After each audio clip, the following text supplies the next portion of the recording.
truth about the state, it wasn't always like this. This looks back in time, history reminds us.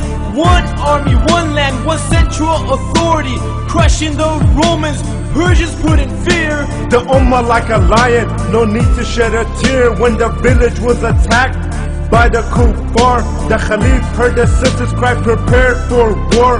Attacking the city, destroying it from existence.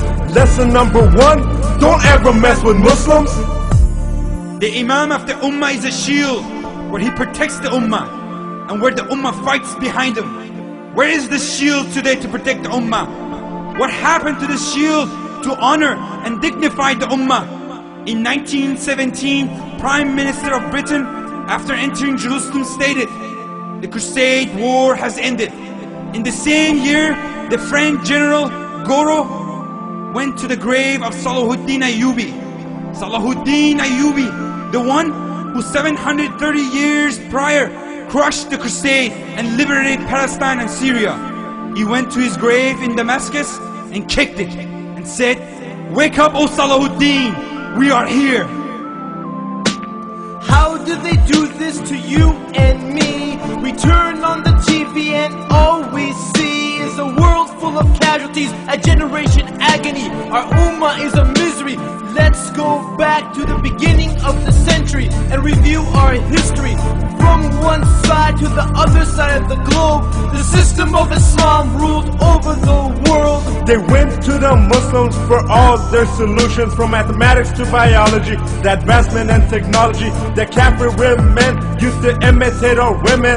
They wanted the same respect that the Muslim sisters were given, while the enemies of Islam were trying to twist the Quran, trying to write a surah like Allah's. They all failed miserably, and many of them responded, "Ashhadu an la ilaha illallah wa ashhadu anna Muhammadun Rasulullah." Allah has challenged the humanity until the day of judgment to produce a surah or an ayah like the Quran. And Allah assured that they will never be able to make a surah like it. The kuffar plan and work to destroy this deen. And Allah affirms that we too are planning. And if all the people of the world got together, they still could not and will never be able to put a scratch, a size of a mustard seed on the throne of Almighty Allah subhanahu wa ta'ala. After failing on the battlefield, the kuffar got together and decided to yield. They said we must change the way the Muslims think. And sure enough, the Muslim Ummah began to sink. In 1917, John Belford promised Palestine to the Jews. 31 years later, his promise went through. Britain and France split the Muslim lands. 3 years later, Islam's worst traitor, Mustafa Kemal, brought the state's fall. In 1920s, Mustafa Kemal, with the help of the British, became the hero. Well, this so-called hero cancelled the authority of the most powerful system for the human beings, the Khilafah. He abandoned all rulings of Allah. He did not stop there. He abandoned the Adhan in Arabic. He denied the Muslim sisters from obeying Allah subhanahu wa ta'ala by abandoning the hijab. All Islamic calendars and holidays were cancelled. Yes, brothers and sisters, he changed the Arabic alphabet to Latin. By doing so, he made sure the next generation will be lost and have no connection to their Islamic roots, as they cannot read or write all the Islamic culture that was recorded. This Islamic system, sent by the creator of Alameen, went from the application in life to be in the museum for the people to go and see in Turkey.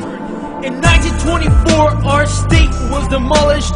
100 years of planning and their plans were accomplished. Kafirs broke our bondage, contaminated our knowledge. Better listen up, cause you won't learn this in college. Beginning of the end and the divisions began. Step by step, they divided our lands. In 1921, Saudi Arabia and Iran. Next year, Egypt, and in 32, Iraq. In 1945, Jordan, Indonesia, Lebanon and Syria. 2 years later, the division of India, the Muslims took a stand and demanded the ruling of Islam. So they gave them Pakistan, but it was only an illusion, a false resolution. far from a solution. In 1948, the Jews established their Israeli state. In 1901, the Kuffar went to Sultan Abdul Hamid II and offered to pay tremendous amount of money to the Islamic State for Palestine. Sultan Abdul Hamid II replied, "I am not going to give 1 inch of Palestine to the Jews, as Palestine is not mine to give, but it belongs to the Ummah, and Ummah have shed blood to defend this land. But if one day the Islamic State falls apart, then you could have the Palestine for free. But as long as I'm alive, I would rather have my flesh be cut out than cut Palestine from the Muslim land. I will not allow any carving while we are alive." 1960s, Somalia, Nigeria, Kuwait and Algeria. In 1964 came the PLO, Yasser Arafat, the US scarecrow. A great decline in 1969 when the West was training Muslim scholars for hire. Jews were setting Al-Aqsa Mosque on fire. Let's recall 1970 for those who don't remember. That was the year that we had Black September. The King of Jordan and Yasser Arafat began their plot.